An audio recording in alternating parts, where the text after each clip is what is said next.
nombre es Erika Centurión y hoy voy a entrevistar al excombatiente de Malvinas, Ernesto Centurión, que es mi papá. Me enteré de que él era excombatiente de Malvinas, haciendo una tarea de segundo grado, que teníamos que hacer algún trabajo sobre Malvinas, y mi mamá me dijo, pero si tu papá estuvo en la guerra. Y ahí fue como me enteré de que mi papá era un héroe, por así decirlo. A lo largo de mi vida siempre me ha compartido pedacitos de su historia, cada vez que se acuerda, y hace mucho que tenía ganas de hacer esto, de entrevistarlo y de que poder grabar y guardar su historia, y que también otros puedan conocer sobre lo que él vivió. Hoy se festeja el 2 de abril, que fue el día de la toma de las Islas Malvinas.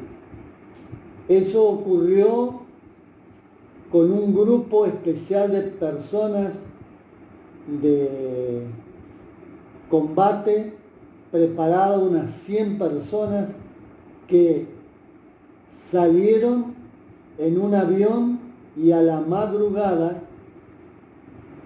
como a las 4 de la mañana, aterrizaron en las Islas Malvinas, tomaron el aeropuerto, tomaron La Guardia y tomaron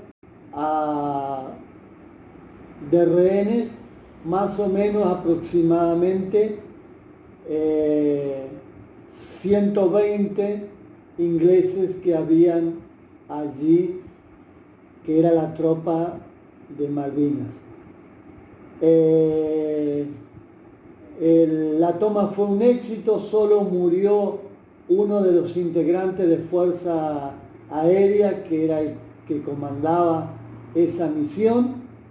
Esa misión se preparó en secreto, no lo supimos. Al otro día sí nos enteramos de que habían sido recuperadas las Islas Malvinas y se había levantado la bandera argentina allí en el archipiélago. Ahí comenzó nuestra preparación de salida. Aviones Hércules nos vinieron a buscar y yo pertenecía al escuadrón de aviones Learjet, fotográfico, con misión fotográfica, que salieron hacia la ciudad de Comodoro Rivadavia, donde fue el lugar del teatro de operaciones.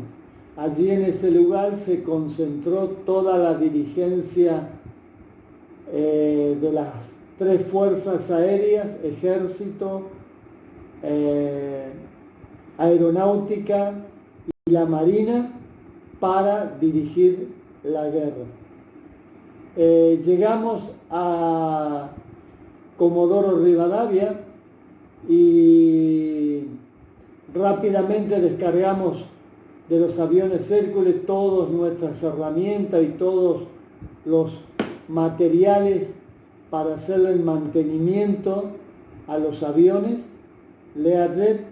Ubicamos los aviones y nos dieron, no había lugar casi donde alojarnos, había tantos soldados, tanta gente, porque era también un lugar donde todas las delegaciones que venían para trasladar luego los materiales hasta las islas se alojaban ahí en Comodoro Rivadavia. Pero encontramos un lugar que era un depósito de muebles y utensilios, lo limpiamos, lo ordenamos y allí fue durante todo nuestro tiempo un hogar donde éramos 12 los integrantes del equipo de mantenimiento. Yo era el encargado de todo el grupo y ahí donde nos organizábamos para el mantenimiento y para tener los aviones siempre listos y reparados para las operaciones. El avión Learjet no era un avión de combate, pero sí su formato daba las mismas características de un avión de guerra en los radares del enemigo, así que cumplió una función muy importante durante la guerra. Bueno, antes de seguir con las preguntas, quería que me cuentes, porque años antes viviste una situación similar al conflicto de Malvinas, que no se llegó a dar, que fue el conflicto con Chile, que muchas veces está olvidado. ¿Me contás un poco sobre eso? ¿Cómo fue también esta situación de ir hasta un lugar, prepararse para una guerra, y que muchas veces me has contado cuál fue tu sensación sobre eso? Bueno, todos saben, muchos saben que anteriormente, en el año 78, se tuvo un conflicto limítrofe con el país de Chile.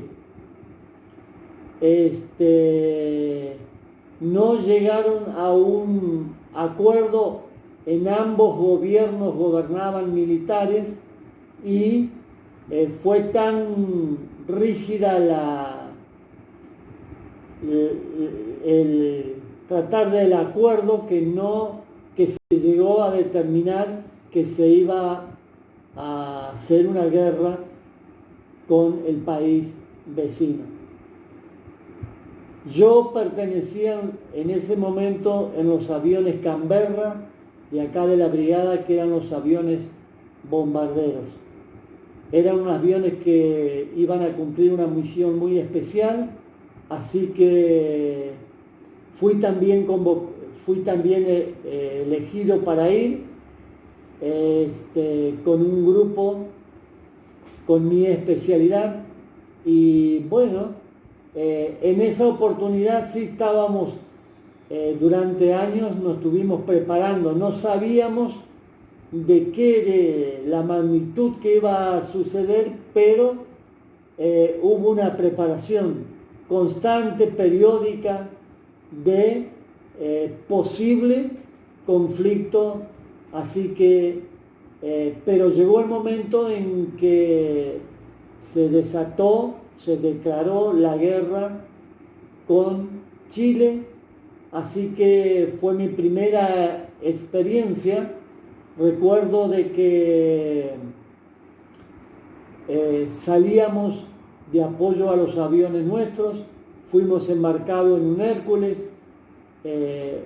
ir hasta la ciudad de Comodoro Rivadavia, fue un viaje largo, y lo que puedo contar es que, bueno, en esos momentos corre una adrenalina en tu vida, en tu organismo, que hace que vos no te des cuenta, ni pienses en la situación del conflicto, piensas en todo lo que puedes prever y hacer para mantener los aviones, la responsabilidad de mantener los aviones en perfectas condiciones. Pero cuando íbamos en el vuelo, en el Hércules, y primero era charla entre uno y otro, cosas, y de pronto se hizo como un silencio en el vuelo, y por ahí uno entró a pensar y sentí, uno viendo tantas películas, dije, ahora estoy viviendo lo que vi en películas, y bueno, es como que toma conciencia de que realmente estás sentado ahí para ser participante de una guerra. Gracias a Dios, eso fue fue todo un despliegue, pero que todos sabemos que hubo la intervención del Papa para que ese conflicto no se llevara a cabo. El ataque iba a ser justo el día 24 de diciembre. Recuerdo que esa tarde nos hicieron preparar los aviones con toda la carga, con todas las cosas prácticamente de noche, y ya cuando nos íbamos a dormir y dejábamos todo listo para que al otro día temprano los aviones salieran, vino la noticia de que el Papa había intervenido y que se habían hecho las paces, así que fue todo una alegría, porque verdaderamente no es fácil entrar en situación de guerra, porque de ambos lados siempre hay vidas humanas que están en riesgo. Ahora volviendo al conflicto de Malvinas, nos contaste cómo fue, cómo se organizó para que llegaran allá, pero ¿cuál fue, así como contaste esa sensación que tuviste en el avión, cuál fue tu sensación cuando llegaste a Comodoro Rivadavia o cuando la primera vez que subiste y sobrevolaste Malvinas? Bueno, en el conflicto de Malvinas, el avión Learjet llegó a tener un protagonismo, aunque no tenía elementos de bombas y para tirar cohetes. Era un avión fotográfico, pero por su característica muy similar a los aviones de ataque, comenzaron a hacer lo que se llama avistamiento del enemigo. Era hacer vuelos durante la noche en los cuales nos aproximábamos hacia la flota. Los radares enemigos nos localizaban como aviones que iban a atacar, harían sonar sus alarmas y pondría en movimiento todo para provocar un desgaste en el enemigo en cuanto a la alerta. Eso se realizó durante bastante tiempo que venían las tropas y yo tuve embarcados, y yo tuve la oportunidad de salir en vuelos de los cuales eran vuelos bastante riesgosos. Primero porque para que los radares de los enemigos no los localizaran, teníamos que volar cerca del mar a 30 metros más o menos, saliendo a las 2 de la mañana, y cuando llegáramos bastante cerca de donde estaban los barcos enemigos, nos teníamos que elevar para mostrarnos y nuevamente volver a bajar a los 30 metros y volvernos al continente. Te podés imaginar a las 2 de la mañana en pleno mar adentro, a 30 metros de alturas, pleno silencio, solo se escuchaban el ruido de los motores del avión.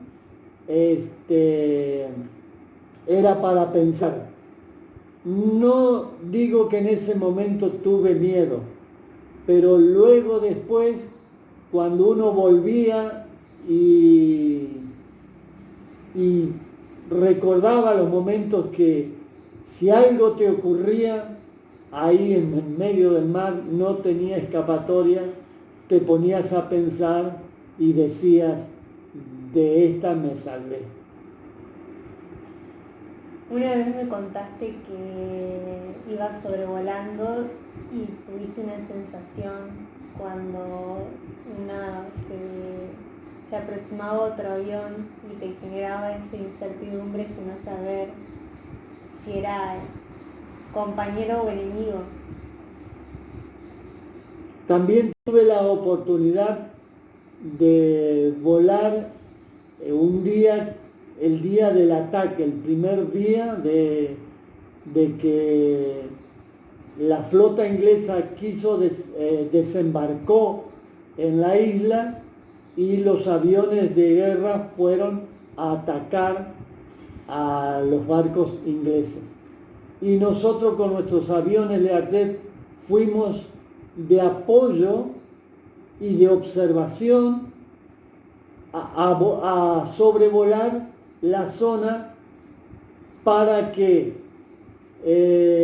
con el contacto con el radar que estaba en Malvinas servíamos de apoyo a aquellas aviones de guerra, los A4B o los Mirage, que a veces se quedaban sin comunicación y nos comunicaban que algún avión estaba desorientado porque se le había roto algún elemento de la comunicación o un instrumental que lo guiara, y nosotros nos aproximamos a él y lo guiábamos hacia el continente. Pero también teníamos la amenaza de los aviones Sea Harrier ingleses que estaban para proteger también sus barcos.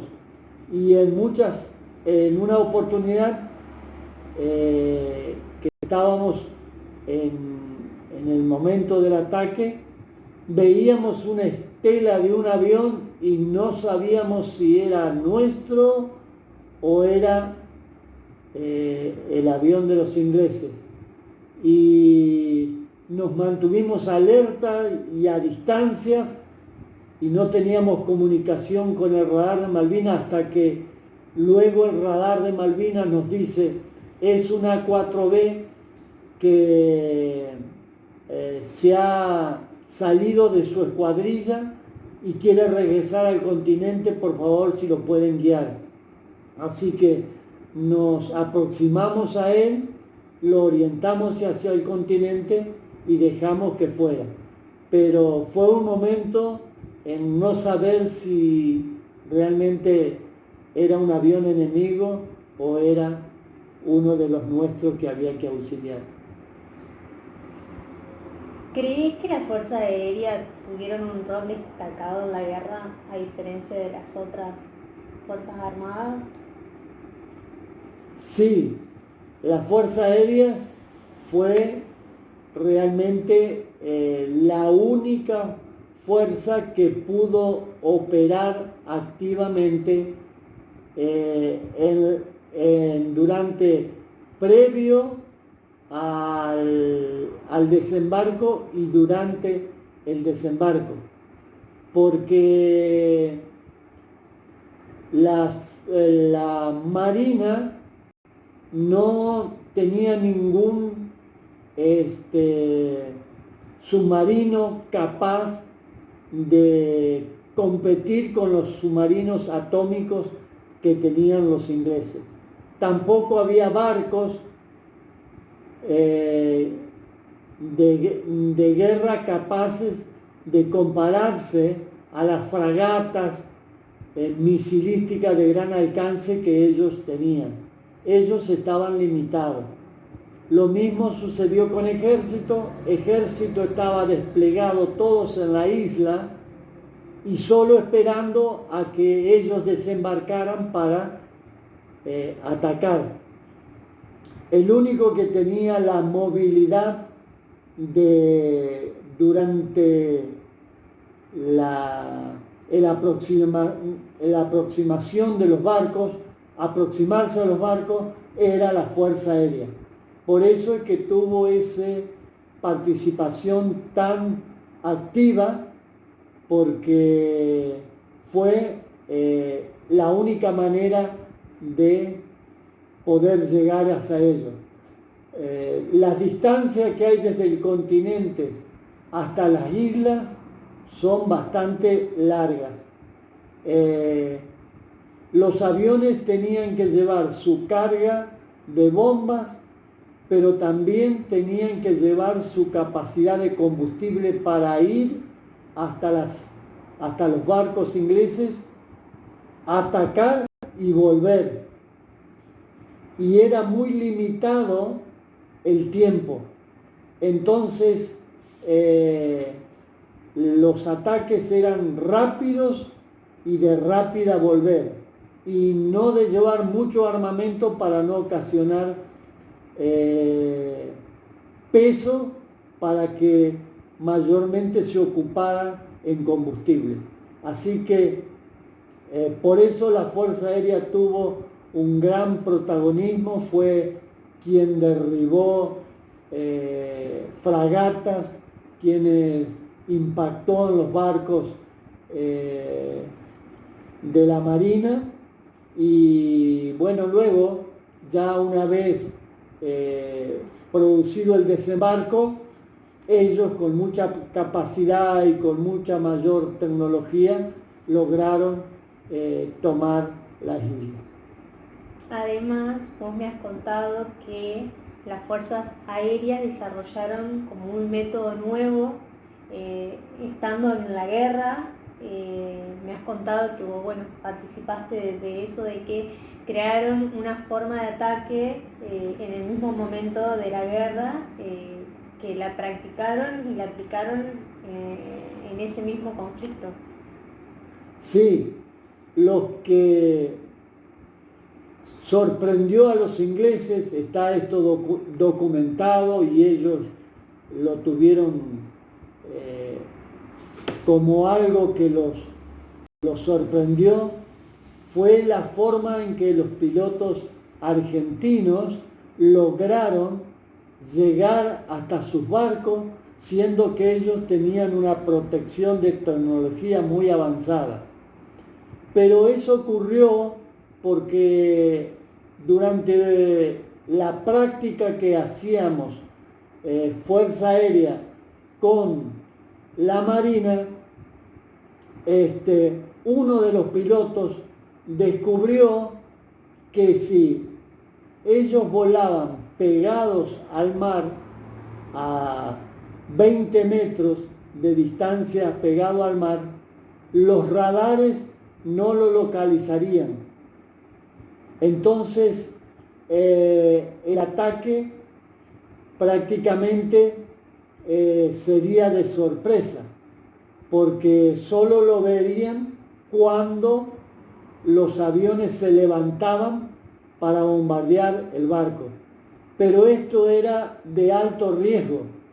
Primero, porque las fragatas tenían, o los barcos ingleses tenían fragatas que lo protegían con tecnología automática, que apenas veían levantar el avión,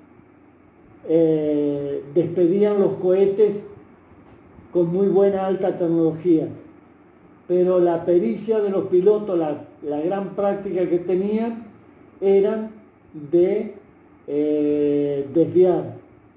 Cierto que derribaron muchos aviones, pero también fueron afectada la flota a tal punto de que ya ellos creían habían sido impactado uno de los barcos importantes,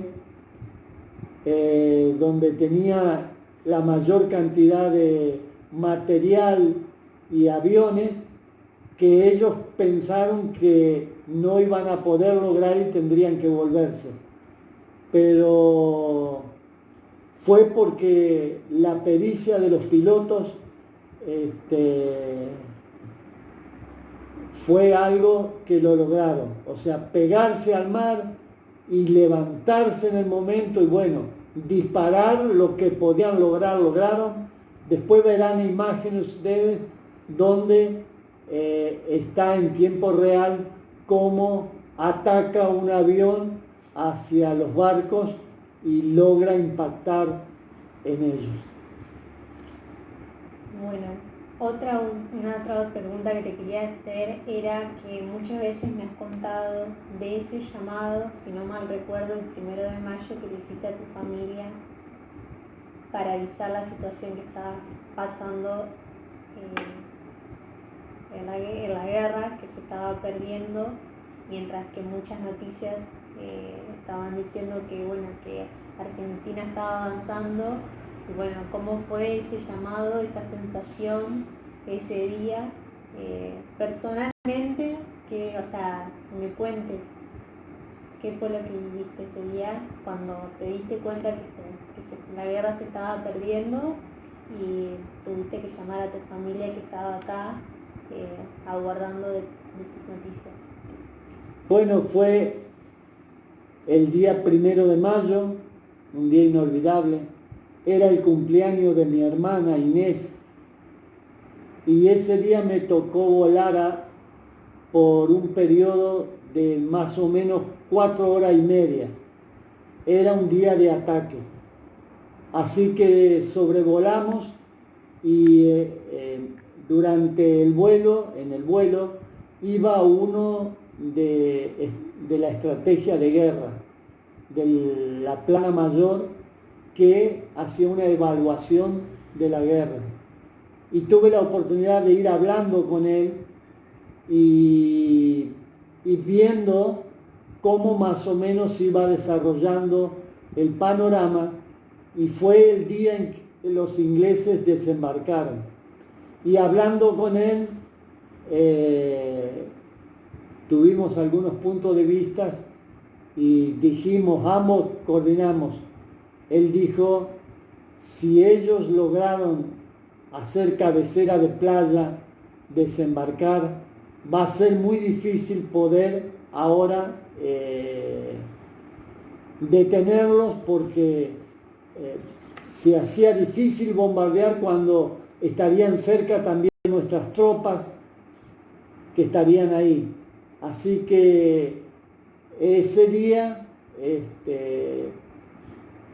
vi la realidad de que sería casi imposible ganarla, porque ya habían logrado desembarcar y eso era el punto fuerte de apoyo para los ingleses. Así que recuerdo que aterricé, no había celular en esa época y había teléfonos, solamente había un teléfono disponible en el aeropuerto. Así que aproximadamente a las 12 del mediodía, 12:30, 1 de la tarde, hablé a mi casa.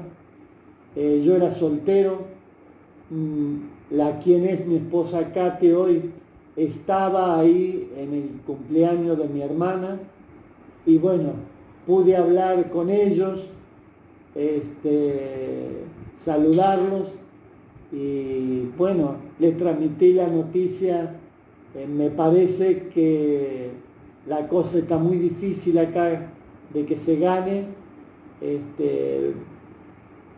Por lo que he visto, el panorama está bastante complicado, así que bueno, fue por el hecho de haber estado ahí viendo el desarrollo casi en una manera directa.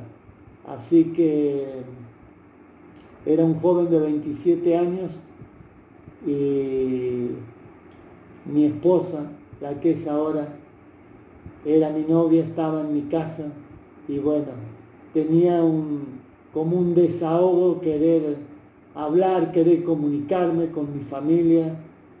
Así que eso es un día inolvidable en cuanto a lo vivido en la guerra. Una experiencia particular o una anécdota que recuerde de ese periodo, de tu estancia allá con tus compañeros, o un recuerdo de un vuelo particular que te venga a la memoria de vez en cuando o algo que te gustaría compartir? Bueno, referente a los compañeros que tuve, que formamos el equipo, fue una de las experiencias más hermosas de convivencia, de trabajo que pude tener. Realmente estábamos enfocados, estábamos ocupados unos a otros y realmente fue una experiencia humana muy buena que luego, después, cuando vinimos acá a la unidad, la seguimos manteniendo y es el recuerdo. Y bueno, uno de los recuerdos de los cuales digo, de esa situación me salvé, fue en uno de los vuelos nocturnos donde hacíamos la misión de ir a alertar a los barcos ingleses que venían. El radar de Malvinas nos informa diciéndonos qué están haciendo ahí en esa zona. Y el piloto del avión le responde que estaban cumpliendo una misión de alerta hacia el barco enemigo.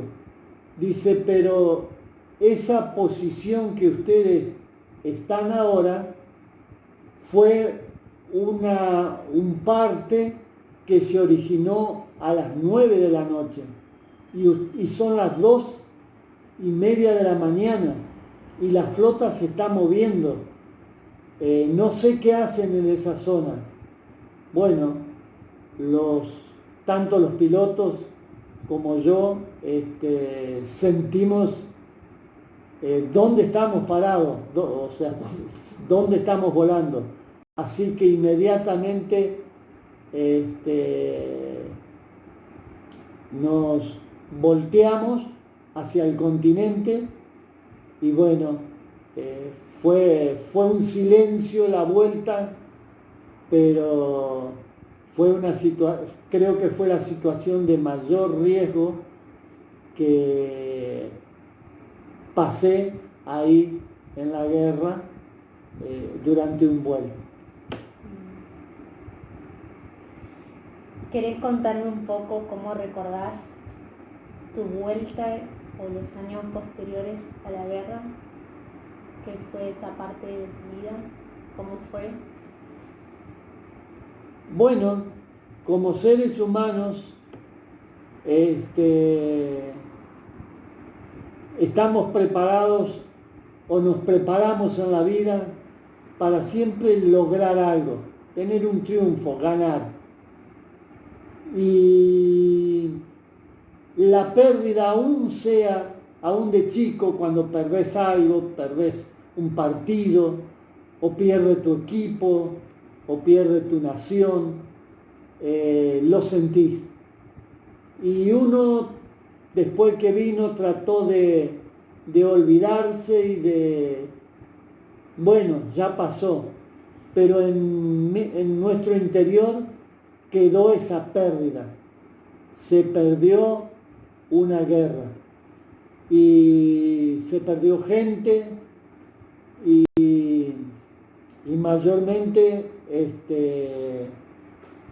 se vio como que fue algo inútil.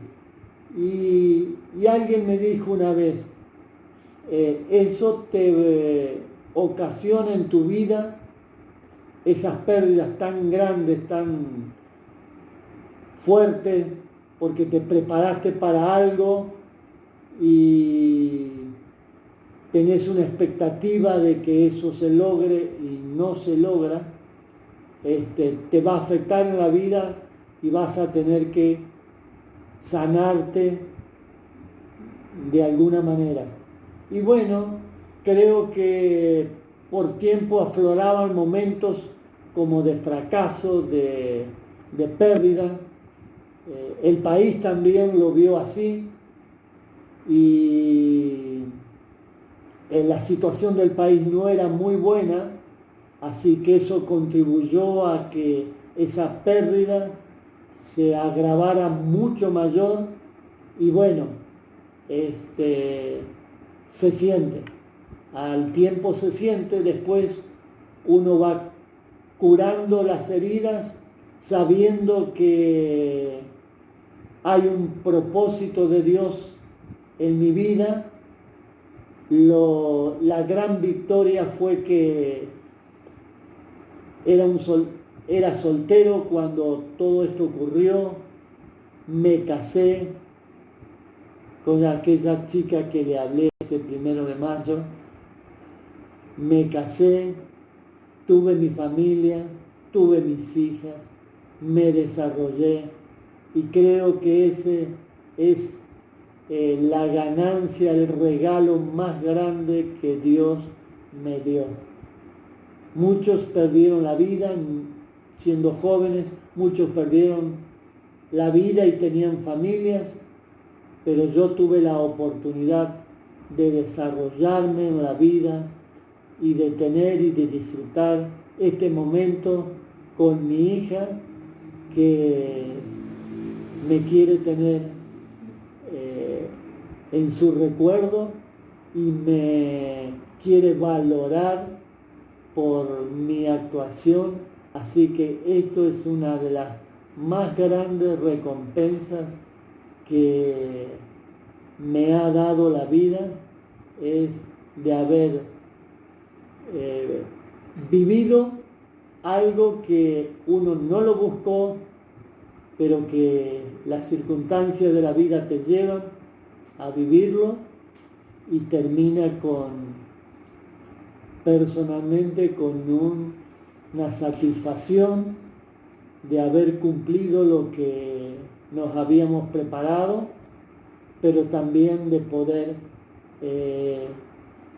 tener la recompensa de vivir, y creo que mi vida siempre está en esa posición. ¿Qué puedo hacer con mi vida que Dios me ha regalado de vida para el prójimo, para otra persona?